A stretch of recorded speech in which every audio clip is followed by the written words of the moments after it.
கூட phone number link ஆகிருக்கணும். So இது ரெண்டுமே லிங்க் ஆகிருந்தால் மட்டும்தான் உங்களால் இந்த போஸ்ட் ஆஃபீஸ் பேமெண்ட் பேங்க் அக்கௌண்ட்டை மொபைல் மூலியமாகவே ஈஸியாக வீட்டில் இருந்தபடியே ஓப்பன் பண்ண முடியும், இல்லைனா முடியாது. ஸோ இதே தெரிஞ்சுக்கங்க. உங்களுடைய மொபைலில் ப்ளே ஸ்டோர் ஓப்பன் பண்ணிங்க. ப்ளஸ் PPB மொபைல் பேங்கிங் சொல்லிட்டு டைப் பண்ணினாக்கா இந்த அப்ளிகேஷன் ஓப்பன் ஆகும். இந்த அப்ளிகேஷனை இன்ஸ்டால் பண்ணிக்கோங்க. அப்படி இல்லைனாக்கா இந்த வீடியோ கீழே டிஸ்கிரிப்ஷன் பாக்ஸில் லிங்க் கொடுத்துருக்கேன். அந்த லிங்கை கிளிக் பண்ணினாக்கா டேரெக்டாக இந்த அப்ளிகேஷனை இன்ஸ்டால் பண்ணிக்கலாம். ஸோ நான் ஆல்ரெடி இந்த அப்ளிகேஷன் இன்ஸ்டால் பண்ணியிருக்கேன், அதனால் ஓப்பன் கொடுத்துக்கிறேன். ஸோ ஓப்பன் கொடுத்த உடனே இதோட இன்டர்ஃபேஸ் இப்படி தான் இருக்கும். இந்தியா போஸ்ட் பேமெண்ட் பேங்க்னு சொல்லிட்டு போட்டிருக்கோம். ஸோ நெக்ஸ்ட்டு இதோட இன்டர்ஃபேஸ் இப்படி தான் இருக்கும். இதை எடுத்தோடனே பார்த்தீங்கன்னாக்கா கீழே IPPB மொபைல் பேங்கிங் சொல்லிட்டு போட்டிருக்கோம். இதில் லாகின் போட்டிருக்கோம். இது லாகின் பண்ணுன்னா நீங்கள் ஃபஸ்ட்டு உங்களுடைய போஸ்ட் ஆஃபீஸ் நேராக போயிட்டு அங்கே போய்ட்டு நீங்கள் அக்கௌண்ட் ஓப்பன் பண்ணி கஸ்டமர் ஐடியில் இருந்ததுன்னா அதை வச்சு நீங்கள் வந்து டேரெக்டாக இதில் ஓப்பன் பண்ணிக்கலாம். அப்படி இல்லை நீங்கள் வந்து போஸ்ட் ஆஃபீஸில் அக்கௌண்ட்டே இல்லை, புதுசாக அக்கௌண்ட் ஓப்பன் பண்ணணும்னு நினச்சிங்கனாக்கா இந்த கீழே இருக்கிற நியூ டு IPPB இருக்குல்ல, இந்த ஆப்ஷனை கிளிக் பண்ணிக்கங்க. ஏன்னா நீங்கள் புதுசாக அக்கௌண்ட் ஓப்பன் பண்ணணும்னு நினச்சிங்கனாக்கா இந்த ஆப்ஷன் மூலிமா நீங்கள் வந்து அக்கௌண்ட் ஓப்பன் பண்ணிக்கலாம். இங்கே பார்த்தீங்கன்னாக்கா ஓப்பன் யுவர் அக்கௌண்ட் நவுன்னு சொல்லிட்டு இருக்குல்ல, இந்த ஆப்ஷனை கிளிக் பண்ணிக்கங்க. ஸோ அதுக்கு முன்னாடி உங்களுக்கு ஏதாவது இங்கிலீஷில் தெரியல, எனக்கு வேறு ஏதாவது லாங்குவேஜ் இருந்தால் கம்ஃபர்டபுளாக இருந்துச்சுனாக்கா இந்த இடத்துல கிளிக் பண்ணி, இந்த இடத்துல பார்த்தீங்கன்னாக்கா இங்கிலீஷ் இருக்குல்ல, இந்த ஏற பார் கிளிக் பண்ணினாக்கா இதில் நிறைய லாங்குவேஜ் கொடுத்துருப்பாங்க. இந்தியாவில் இருக்கிற அத்தனை லாங்குவேஜில் இருக்கும். உங்களுக்கு எந்த லாங்குவேஜ் கம்ஃபர்டபுளோ அதை நீங்கள் வந்து செலக்ட் பண்ணிக்கலாம். ஸோ நான் இப்போ இங்கிலீஷை செலக்ட் பண்ணிக்கிறேன். நீங்கள் தமிழ் தேவைனாக்கா தமிழ் இங்கே இருக்க செலக்ட் பண்ணிக்கலாம். ஸோ நான் இங்கிலீஷை செலக்ட் பண்ணிக்கிறேன். ஸோ இப்போ நம்ம புதுசாக அக்கௌண்ட் ஓப்பன் பண்ண போகிறோம், அதனால் இந்த ஆப்ஷனை கிளிக் பண்ணிக்கிறேன். ஸோ இது கிளிக் பண்ணோடனே நெக்ஸ்ட் ஒரு பேஜ் ஓப்பன் ஆகும். இந்த பேஜில் பார்த்தீங்கன்னாக்கா உங்களுடைய மொபைல் நம்பர் என்டர் பண்ண சொல்லுவாங்க. இந்த மொபைல் நம்பர் வந்து உங்களுடைய ஆதார் கார்டு, பேன் கார்டில் லிங்க்கில் இருக்கணும். அந்த மொபைல் நம்பர் இங்கே என்டர் பண்ணிக்கிங்க. ஏன்னா இந்த மொபைல் நம்பருக்கு ஒரு OTP வரும், அதனால் இந்த மொபைல் நம்பர் இங்கே என்டர் பண்ணிக்கலாம். அதேமாதிரி இந்த இடத்துல பார்த்தீங்கன்னாக்கா பேன் நம்பர் கேட்டிருப்பாங்க. இந்த இடத்துல பேன் நம்பர் என்டர் பண்ணிக்கிங்க. கீழே பார்த்தீங்கன்னாக்கா இந்த இடத்துல OTP will be sent to the customer mobile number provide hair verification போட்டிருக்குது. OTP வரும் உங்களுடைய மொபைல் நம்பருக்கு, அதனால் மொபைல் நம்பரை ரெடியாக வச்சுக்கிங்க. ஸோ இந்த இடத்துல பார்த்தீங்கன்னாக்கா டிஜிட்டல் சேவிங் அக்கௌண்ட் சொல்லிட்டு போட்டிருக்கோம். ஸோ ஆல்ரெடி இதில் தான் இருக்குது ஆல்ரெடி. ஸோ இது கிளிக் பண்ணினாக்கா ஒன்றுமே வராது. ஸோ அப்படியே இருக்குது. ஸோ நம்ம என்ன பண்ண போகிறோம், இப்போ டீட்டெயில்ஸ் எல்லாத்தையும் என்டர் பண்ணிக்கிறேன். ஸோ அதனால் என்னோட டீட்டெயில்ஸ் என்டர் பண்ணிக்கிறேன். இப்போது ஸோ என்னுடைய மொபைல் நம்பரை இங்கே என்டர் பண்ணிட்டேன். அதுக்கப்புறம் இந்த இடத்துல பார்த்தீங்கன்னாக்கா பேன் நம்பரை என்டர் பண்ணிட்டேன். என்டர் பண்ணிட்ட அப்புறமா கண்டினியூ என்ற ஆப்ஷனை கிளிக் பண்ணிக்கிறேன். ஸோ இப்போ என்னுடைய மொபைல் நம்பருக்கு ஒரு OTP வந்திருக்கும். அந்த OTP நம்பரை இங்கே என்டர் பண்ண வேண்டியதாக இருக்கும். எனக்கு இப்போ OTP வந்துருச்சு. ஸோ இந்த OTP நான் இங்கே என்டர் பண்ணிக்கிறேன். ஸோ OTP வந்துச்சு. OTP வந்து சப்மிட் கொடுத்த உடனே ஸோ நெக்ஸ்ட் ஒரு பேஜ் ஓப்பன் ஆகுது. இந்த பேஜில் பார்த்தீங்கன்னாக்கா ஆதார் நம்பர் போட்டிருப்பாங்க. இந்த இடத்துல ஸ்கேன் QR கோட் இருக்கும். ஸோ நீங்கள் உங்களுடைய ஆதார் கார்டை ஸ்ட்ரெயிட்டாக ஸ்கேன் பண்ணி எடுத்துக்கலாம். அப்படி இல்லைனாக்கா ஆதார் நம்பரை வச்சு நீங்கள் வெரிஃபை பண்ணிக்கலாம். ஸோ இந்த இடத்துல ஆதார் நம்பரை நீங்கள் செலக்ட் பண்ணிட்டு இந்த இடத்துல உங்களுடைய ஆதார் நம்பரை ஃபுல்லாக என்டர் பண்ணுங்க. அதேமாதிரி திரும்பவும் ஆதார் நம்பரை இங்கே கன்ஃபார்ம்காக என்டர் பண்ண சொல்லுவாங்க. என்டர் பண்ண அப்புறமா இந்த இடத்துல ஒரு சின்ன பாக்ஸ் இருக்குல்ல, இந்த பாக்ஸை டிக் பாக்ஸை கிளிக் பண்ணிக்கங்க. ஸோ நான் இப்போ என்னுடைய ஆதார் நம்பரை என்டர் பண்ணிக்கிறேன்.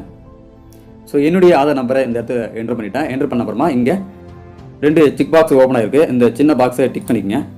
ஸோ இதை டிக் பண்ணிக்கங்க. டிக் பண்ணிவிட்டு சப்மிட் என்ற ஆப்ஷனை கிளிக் பண்ணிக்கங்க. கிளிக் பண்ண உடனே திரும்ப ஒரு OTP வரும். ஸோ சப்மிட் பண்ண உடனே நெக்ஸ்ட் ஒரு பேஜ் ஓப்பன் ஆகுது. இந்த பேஜில் பார்த்தீங்கன்னாக்கா உங்களுடைய ஃபோட்டோவோட வந்துடும். உங்களுடைய பெயர் இருக்கும், அப்புறம் ஆதார் கார்டு நம்பர் இருக்கும். ஆதார் கார்டில் என்ன ஃபோட்டோ இருந்தோ அது அப்படியே இந்த இடத்துல வந்துடும். நெக்ஸ்ட் பார்த்தீங்கன்னாக்கா இங்கே மதர் நேம், மிட் நேம் கேட்டிருப்பாங்க. இந்த இடத்துல உங்களுடைய ஹஸ்பண்ட் நேம் இல்லை ஒய்ஃப் நேம் கேட்டிருப்பாங்க. இந்த இடத்துல மதர் நேம் திரும்ப கேட்டிருப்பாங்க. ஸோ இந்த இடத்துல ஃபாதர் நேம் என்டர் பண்ணணும். இந்த இடத்துல பார்த்தீங்கன்னா இமெயில் ID என்டர் பண்ணணும். அதுக்கப்புறமா உங்களுடைய அக்கௌண்ட் KYC நேம் போட்டிருப்பாங்க, அதாவது உங்கள் பெயர் இந்த இடத்துல இருக்கும். நெக்ஸ்ட் பார்த்தீங்கன்னாக்கா ஆஸ் பர் பேன் நம்பர் பிரகாரம் உங்களுடைய பெயர் எப்படி இருக்கோ அந்த மாதிரி இந்த இடத்துல இருக்கும். ஸோ நீங்கள் என்ன பண்ணணும், இப்போ இந்த டீட்டெயில்ஸ் என்டர் பண்ணிங்க. நான் இப்போ என்னுடைய மதர் நேம் என்டர் பண்ணிக்கிறேன். ஸோ நான் என்னுடைய டீட்டெயில்ஸ் எல்லாத்தையுமே என்டர் பண்ணிட்டேன். என்டர் பண்ண அப்புறமா கீழே சேவ் என்ற ஆப்ஷன் இருக்குல்ல, இந்த ஆப்ஷனை கிளிக் பண்ணிக்கங்க. ஸோ கிளிக் பண்ண அப்புறமா இந்த இடத்துல ரைட் டிக் மார்க் வந்துடும் கிரீன் கலரில். நெக்ஸ்ட் பார்த்தீங்கன்னா பேன் கம்யூனிகேஷன் அட்ரஸ் போட்டிருக்கோம். இந்த இடத்துல கிளிக் பண்ணுங்கள். கிளிக் பண்ணிவிட்டு இந்த இடத்துல டிக்ளரேஷன் ஃபார்ம் சொல்லிட்டு ஒன்று இருக்குல்ல, இந்த இடத்துல கிளிக் பண்ணிக்கங்க. இந்த இடத்துல பார்த்தீங்கன்னா உங்களுடைய பர்மனன்ட் அட்ரஸ் போட்டிருப்பாங்க, அதை செக் பண்ணிக்கங்க. உங்களுடைய பர்மனன்ட் அட்ரஸ் இதான்ட்டு same as per permanent address போட்டிருப்பாங்க. ஸோ இந்த இடத்துல நீங்கள் கிளிக் பண்ணால் கிளிக் ஆகாது. ஸோ நீங்கள் சேவ்ன்றதை திரும்ப கிளிக் பண்ணிக்கங்க. ஸோ பார்த்தீங்கன்னா இந்த இடத்துல திரும்ப கிளிக் ஆகிடுச்சு. ஸோ நெக்ஸ்ட் பார்த்தீங்கன்னாக்கா நாமினி டீட்டெயில்ஸ் கேட்டிருப்பாங்க. இந்த இடத்துல கிளிக் பண்ணுங்கள். ஸோ கிளிக் பண்ண உடனே do you want to enter nominee details கேட்டிருப்பாங்க. நீங்கள் வந்து நாமினி டீட்டெயில்ஸ் என்டர் பண்ண போகிறீங்களான்றதை இங்கே எஸ்னா எஸ் கொடுங்க. இல்லைனாக்கா டோ நீட் நாமினி போட்டிருக்கோம். உங்களுக்கு தேவையில்லை நாமினி தேவையில்லைனாக்கா இங்கே இருந்து நாமினி தேவையில்லைன்னு போட்டுக்கலாம். ஸோ நான் எஸ்ன்ற ஆப்ஷனை கிளிக் பண்ணுறேன். கிளிக் பண்ண உடனே நாமினியோட டீட்டெயில்ஸ் எங்கே என்டர் பண்ண சொல்லுவாங்க. ஸோ உங்களுடைய பெயர் யாராவது உங்களுடைய பிள்ளைங்க பேரோ இல்லைனா உங்களுடைய ஹஸ்பண்ட் பேரோ இல்லை அவங்க அப்பா அம்மா பேரோ வந்து நீங்கள் நாமினி அதில் கொடுத்துக்கலாம். ஸோ அவங்களுடைய பேர் எழுதணும். அதுக்கப்புறமா இங்கே இடத்துல டேட் ஆஃப் பர்த் டைப் பண்ணணும். இந்த இடத்துல பார்த்தீங்கன்னாக்கா ரிலேஷன்ஷிப் இது கிளிக் பண்ணிவிட்டு நீங்கள் என்ன ரிலேஷன்றதோ அங்கே சொல்லணும். அதுக்கப்புறமா அட்ரஸ் அவங்களுடைய நீங்கள் டைப் பண்ணுற மாதிரி இருக்கும். ஸோ நான் இப்போ சேம் அட்ரஸ்ன்றதை சேம் என்ற ஆப்ஷனை கிளிக் பண்ணிக்கிறேன். கிளிக் பண்ணிவிட்டு சேவ் என்ற ஆப்ஷனை செலக்ட் பண்ணிக்கங்க. செலக்ட் பண்ண உடனே இந்த இடத்துல பார்த்தீங்கன்னாக்கா ரைட் டிக் மார்க் வந்துச்சு. இந்த இடத்துல பார்த்தீங்கன்னா அடிஷனல் இன்ஃபர்மேஷன் போட்டிருப்பாங்க. இந்த இடத்துல கிளிக் பண்ணுங்க. கிளிக் பண்ணிட்டு இந்த இடத்துல பார்த்தீங்கன்னா நீங்கள் நேஷனாலிட்டி இந்தியனா கேட்டிருப்பாங்க. இந்தியன் ஆல்ரெடி இருக்கும். இதில் பார்த்தீங்கன்னா நீங்கள் வந்து மேரேஜ் ஆகிட்டான்னு கேட்டிருப்பாங்க. ஸோ இந்த இடத்துல கிளிக் பண்ணுங்க. கிளிக் பண்ணிட்டு நீங்கள் மேரேஜ் இல்லையான்றதை நீங்கள் செலக்ட் பண்ணிக்கலாம். ஸோ மேரேஜ்ன்றதை செலக்ட் பண்ணிட்டேன். செலக்ட் பண்ண அப்புறமா இந்த இடத்துல பார்த்தீங்கன்னாக்கா அக்குபேஷன் டைப் கேட்டிருப்பாங்க, என்ன வேலை செய்கிறீங்கன்ட்டு. ஸோ இந்த இடத்துல கிளிக் பண்ணுங்க. ஸோ நீங்கள் வந்து என்ன வேலை செய்கிறீங்கன்றதை இங்கே நிறைய வேலைகள் இருக்கும். ஸோ நீங்கள் என்ன வேலை செய்கிறீங்கன்றதை நீங்கள் செலக்ட் பண்ணிக்கலாம். ஹவுஸ் ஒய்ஃபு, அதில் ஹவுஸ் ஒய்ஃப்னு கிளிக் பண்ணிட்டேன். இந்த இடத்துல பார்த்தீங்கன்னா கிராஸ் ஆனுவல் இன்கம், உங்களுக்கு வருமானம் எவ்வளோ வருது கேட்டிருப்பாங்க. ஆனுவல் இன்கம் வருஷத்துக்கு. ஸோ வருஷத்துக்கு பார்த்தீங்கன்னா 72,000 தான் கவர்மெண்ட் இது மினிமம் இன்கம் வர வேண்டியது. ஸோ அதனால் உங்களுடைய மினிமம் இன்கம் எவ்வளோன்னு சொல்லிட்டு இதில் என்டர் பண்ணிங்க. உங்களுக்கு எவ்வளோ இன்கம் வருது இங்கே என்டர் பண்ணிங்க கரெக்டாக. ஸோ நான் இப்போ மினிமம் இன்கம் ஆனுவல் இன்கம்னு 72,000 போட்டேன். ஸோ இதுதான் கவர்மெண்ட் இது. ஸோ அதுக்கப்புறம் பார்த்தீங்கன்னாக்கா எஜுகேஷனல் லெவல், நீங்கள் என்ன படிச்சிருப்பீங்கன்னு கேட்டிருப்பாங்க. ஸோ இந்த இடத்துல கிளிக் பண்ணுங்கள். ஸோ கிளிக் பண்ணோடனே இந்த இடத்துல பார்த்தீங்கன்னாக்கா மெட்ரிகுலேஷன் படிச்சிருக்கீங்களா இல்லை கிராஜுவேட்டா என்னன்னு போட்டிருப்பாங்க. ஸோ கிராஜுவேட்னா கிராஜுவேட்டு, இல்லைனாக்கா நீங்கள் என்னென்னு பார்த்து செலக்ட் பண்ணிங்கன்னா கிராஜுவேட் செலக்ட் பண்ணிட்டேன். செலக்ட் பண்ண அப்புறமா இந்த இடத்துல are you politically exposed person கேட்டிருப்பாங்க. நீங்கள் வந்து பொலிட்டிக்கலில் இருக்கீங்களா இல்லையான்னு கேட்டிருப்பாங்க. இல்லைனாக்கா நோ, இல்லைனாக்கா எஸ்ன்னு கொடுங்க. நான் இப்போ நோ கொடுத்துருக்கேன். நோ கொடுத்த அப்புறமா சேவ்ன்ற ஆப்ஷனை செலக்ட் பண்ணுறேன். செலக்ட் பண்ண அப்புறமா பார்த்தீங்கன்னாக்கா இங்கேயும் டிக் மார்க் வந்து போச்சு க்ரீன் கலரில். நெக்ஸ்ட் பார்த்தீங்கன்னாக்கா அக்கௌண்ட் இன்ஃபர்மேஷன் போட்டிருப்பாங்க. ஸோ அக்கௌண்ட் இன்ஃபர்மேஷனை செலக்ட் பண்ணுங்கள். செலக்ட் பண்ண அப்புறமா இந்த இடத்துல பார்த்தீங்கன்னாக்கா ரிக்வயர் அண்ட் அக்கௌண்ட் ஸ்டேட்மெண்ட் போட்டிருப்பாங்க. எஸ்ங்கிறது ஆட்டோமேட்டிக்காக செலக்ட் ஆகிருக்கும். அதுக்கப்புறம் பார்த்தீங்கன்னா mode of account statement delivery போட்டிருப்பாங்க. ஸோ இந்த இடத்துல கிளிக் பண்ணுங்கள். உங்களுடைய ஸ்டேட்மெண்ட் வந்து டெலிவரி பண்ணுமான்னு கேட்டிருப்பாங்க. ஆன்லைன்னா போஸ்டல் ஆன்லைனில் ஆன்லைன் பண்ணிவிடுங்க. இந்த இடத்துல பார்த்தீங்கன்னாக்கா உங்களுக்கு வந்து டிபிடி மேப்பிங் போட்டிருப்பாங்க. அது ரிசீவ் டிபிடி இன் ஐபிபி அக்கௌண்ட் போட்டிருப்பாங்க. ஸோ இது வந்து உங்களுக்கு தேவையான்னு கேட்டிருப்பாங்க. இந்த மேப்பிங் தேவையான்னு சொல்லிட்டு அதை நீங்கள் செலக்ட் பண்ணிக்கலாம். தேவைன்னா செலக்ட் பண்ணிக்கலாம்.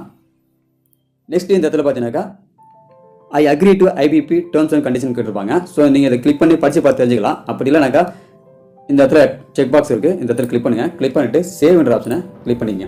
ஸோ பார்த்தீங்கன்னாக்கா இந்த இடத்துல எல்லாமே க்ரீன் கலரில் டிக் மார்க் வந்து போச்சு. எல்லாமே சேவ் ஆகிருக்கு. ஸோ நெக்ஸ்ட் இதை கண்டினியூன்ற ஆப்ஷனை கிளிக் பண்ணிக்கங்க. நெக்ஸ்ட் பார்த்தீங்கன்னா ஒரு பேஜ் ஓப்பன் ஆகுது. இந்த பேஜில் பார்த்தீங்கன்னா ப்ராடக்ட் இன்ஃபர்மேஷன் போட்டிருப்பாங்க. இந்த இடத்துல பேங்கிங் ஆப்ஷன் என்னென்ன பேங்கிங் ஆப்ஷன் இருக்குன்னு போட்டிருப்பாங்க. மொபைல் பேங்கிங், அப்புறம் SMS banking, missed card banking. இதில் ஏதாவது தேவையில்லைனாக்கா இந்த இடத்துல டிக் பண்ணினாக்கா போயிடும். ஸோ இது எல்லாமே தேவைப்படும். அதனால் டிக்கில் ஆல்ரெடி இருக்குது. ஸோ கீழே ஸ்கால் பண்ணினாக்கா உங்களுடைய ஆதார் கார்டு நம்பர் இருக்கும், உங்களுடைய ஃபோட்டோ இருக்கும் இந்த இடத்துல. ஸோ உங்களுடைய டீட்டெயில்ஸ் எல்லாமே நீங்கள் கொடுத்த எல்லா டீட்டெயில்ஸுமே இந்த இடத்துல இருக்கும். நீங்கள் செக் பண்ணி பார்த்துக்கலாம். ஸோ நெக்ஸ்ட் இடத்துல கன்ஃபார்ம்ன்ற ஆப்ஷனை கிளிக் பண்ணிக்கங்க.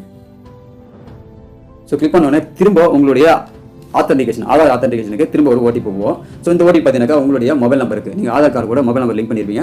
அந்த மொபைல் நம்பருக்கு தான் இந்த ஓடிபி வரும். ஸோ அதனால் அந்த ஓடிபி இங்கே என்டர் பண்ண வேண்டியதாக இருக்கும். எனக்கு பார்த்தீங்கன்னாக்கா ஓடிபி வந்துடுச்சு. ஸோ அதனால் இந்த இடத்துல ஓடிபியை நான் என்டர் பண்ணிக்கிறேன்.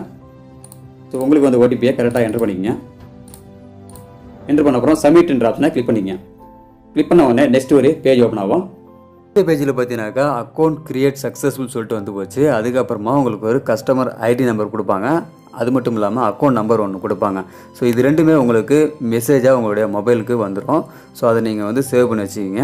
ஸோ இது வந்து நீங்கள் திரும்ப இந்த மொபைலில் ரிஜிஸ்டர் பண்ணணும். அதுக்கு உங்களுடைய ஹோம் பேஜுக்கு போகணும். கீழே இருக்க கோ டு ஹோம்ன்ற ஆப்ஷனை கிளிக் பண்ணிக்கிங்க. நான் இப்போ கிளிக் பண்ணுறேன். கிளிக் பண்ண உடனே ஹோம் பேஜ் வந்துருச்சு. இந்த ஹோம் பேஜில் தான் நீங்கள் வந்து அந்த அக்கௌண்ட் நம்பரையும் ஐடி நம்பரையும் கஸ்டமர் ஐடி நம்பரையும் கொடுத்து நீங்கள் ரிஜிஸ்டர் பண்ணணும். ரிஜிஸ்டர் பண்ணுறது எப்படின்னு சொல்லிட்டு நெக்ஸ்ட் வீடியோவில் நான் சொல்கிறேன். ஏன் இந்த வீடியோவில் அதை கண்டினியூ பண்ணலாக்கா, இந்த வீடியோட லென்த் வந்து ஆல்ரெடி டைமிங் அதிகமாக இருக்குது. ஸோ அந்த ரிஜிஸ்ட்ரேஷன் பண்ணாக்கா இன்னும் டைமிங் அதிகமாகும். ஸோ அதனால் நெக்ஸ்ட் வீடியோவில் அதை பற்றி தெளிவாக சொல்கிறேன். ஏன்னா இந்த போஸ்ட் ஆஃபீஸ் பேமெண்ட் பேங்க்கோட டீட்டெயில்ஸ் பார்த்தீங்கன்னாக்கா ரொம்ப அதிகமான ஃபீச்சர்ஸ் அதிகமாக இருக்குது. ஸோ அதை பற்றி சொல்லணும்னாக்கா ஒரே வீடியோவில் சொல்ல முடியாது. பின்வரும் வீடியோக்களில் இதை பற்றி நம்ம தெளிவாக பார்க்கலாம். ஸோ இந்த அக்கௌண்ட்டை நீங்கள் ஓப்பன் பண்ணுறதுக்கு இந்த வீடியோ உங்களுக்கு பயனுள்ளதாக இருக்கும்னு நான் நினைக்கிறேன். ஸோ ஒரு சில பேர் வந்து ட்ரை பண்ணி பாருங்கள் ரிஜிஸ்டர் பண்ணுறது.